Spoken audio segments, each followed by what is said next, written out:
Hey, awesome friends. Welcome back to the channel. I am Awesome Danny, and today we're going to talk about another set from Myer-Audio. Another good set. It's like they don't know how to make a bad one. So this is the SLIIVO SL224.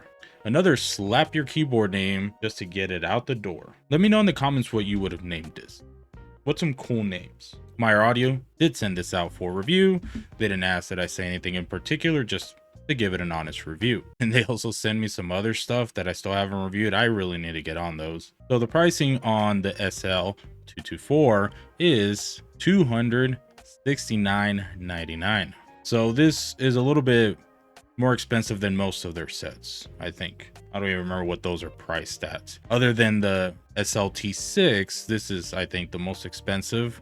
So keep that in mind because they have a lot of good stuff and a lot of it's cheaper. But let's see how this one stacks up. This one's actually quite different than the rest of their stuff, and I quite like it.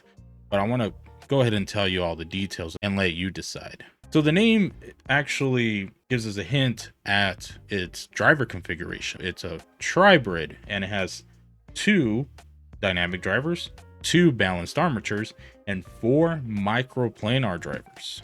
And as for the accessories, they're okay. Basically what you get with a lot of their other stuff, you get the case, which is very nice, solid quality, but for the amount of stuff you get, it's a little tight. It's hard to fit everything in there. So it'll fit the cable and the IEMs just fine, maybe a couple extra ear tips. It is a tight fit, and it's a semi-hard leather case, so it will provide some protection against crushing, good protection against abrasions, but it's not a completely hard case, so you got to be careful not to completely crush it. You do get a modular cable with this, and it comes with 3.5 and USB-C. Oh wait, no, I did get 4.4 also. I actually really appreciate the USB-C plug. I didn't know that I was actually going to use it because I tend not to use USB-C, but ever since, upgrading to a more modern phone, which is still a very old phone by most of your guys' standards, I'm sure, losing the headphone jack kind of sucks.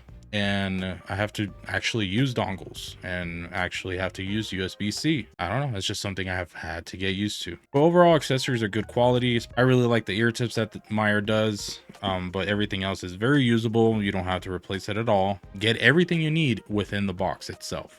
So it's one of those just one and done type of purchases. You buy it, you get everything you need, and you're good to go. So as for the sound, we'll go ahead and put up a graph for you guys to sniff.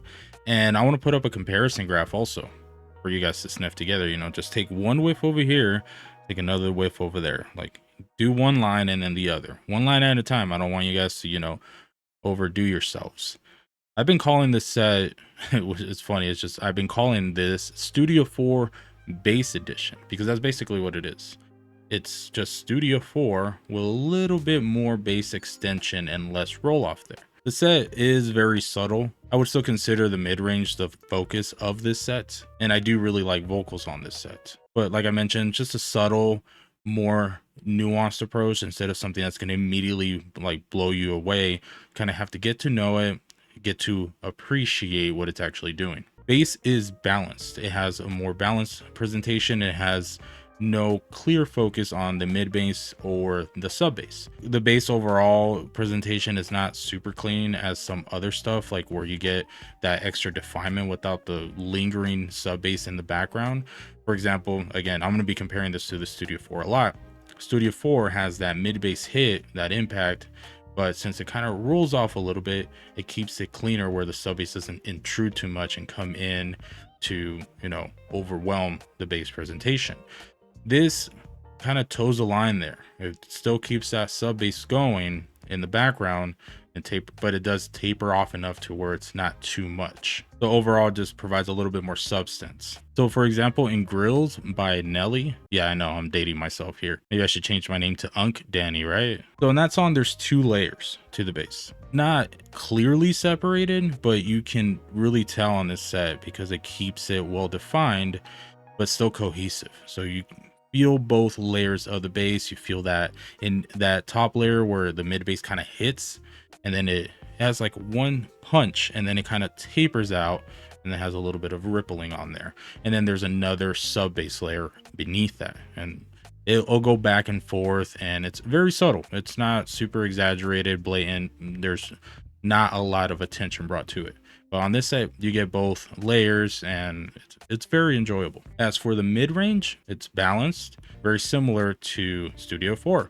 It sounds accurate. It's neutrally weighted. It's not something where it's very lush, but it is closer to the lush side, and it's not super thin or boosted edgy. It is my favorite part of the set. Vocals are pretty clear, just subtly sweet and very easy to enjoy. For example, in Comedy by Gen Hoshino, I believe I said that correctly, his vocals are just, again, neutrally weighted, balanced, just accurate, and they don't feel skewed in any way where they're unnaturally lush or unnaturally edgy. Very effortless. Though when you kind of bring the mid-range and the bass together, since it is very level, a lot of it ends up in the mix. So especially on busier tracks, it feels a little crowded. I wouldn't say that it gets congested because the drivers do a good job of keeping up with even busy tracks, but they're all kind of competing for space in the same area. So not the most spacious sounding, but still does a good job. And as for the treble itself, it's kind of safe, maybe a little too safe. It's, again, keeping on theme here, pretty well balanced, and stuff doesn't really stand out. It's like there enough sometimes, and I wish it had a little bit more to be able to cut through the track. A lot of cymbals just, you know, are kind of there. Busier stuff, they kind of lay into the mix, and they don't, you know, stand out as much, and sometimes even just kind of remain in the background. Like in Underworld by Aiko, the cymbals in that track are well defined. It is a very busy track. They cut through enough, but they're not exaggerated or boosted in any way, and while they have decent texture, they kind of just fade into the background a little too quick for my liking. But overall, like I mentioned, the stage is more on the intimate side, feels a little bit closer, has some decent depth, but not as wide. Details are okay. It's just more of a subtle, kind of softer, detailed set, and imaging is pretty strong. But overall, I give this set a rec rating of 3.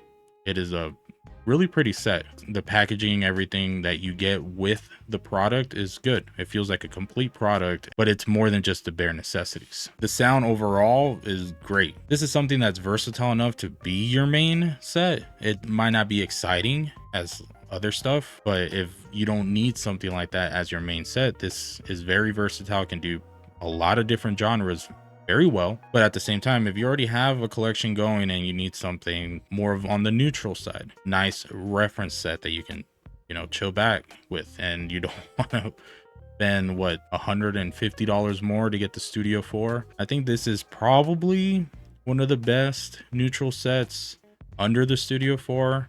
The Got Lush was a really good one too, but that one's just the mid-range was a little too recessed for me. So while this one's a little bit more expensive, I do enjoy this set more. But that's it, guys. SLIIVO SL224. I'll go ahead and leave a link in the description for you guys if you want to go check it out. Thank you guys for tuning in. I appreciate it. Please consider liking and subscribing if you enjoy the content. Until next time, you stay awesome, friends.